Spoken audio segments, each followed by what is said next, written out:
David, thanks. The school year now over, so we're taking a closer look at the Green Bay Area School District safety policies put in place last year. You may recall the district making two major changes regarding safety after a handgun was found in a backpack which belonged to a Preble High School student back in September. New at 5 tonight, Taylor Zebel looking at the impact of these policy changes.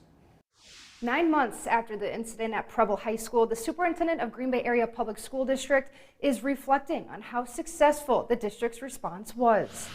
One of the two major changes from this past school year included students grades 6 through 12 being required to carry clear backpacks. We went through the growing pain of a change in practice early on in the school year, but the community outpouring and student leader support helped facilitate, I think, a really rather smooth transition from typical backpacks to the clear ones.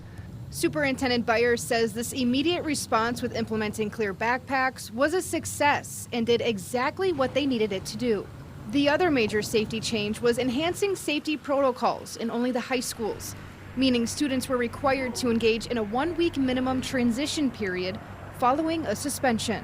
What we learned after the first couple of weeks of students having to go through that is that they never repeated the behavior, and that's the ultimate goal.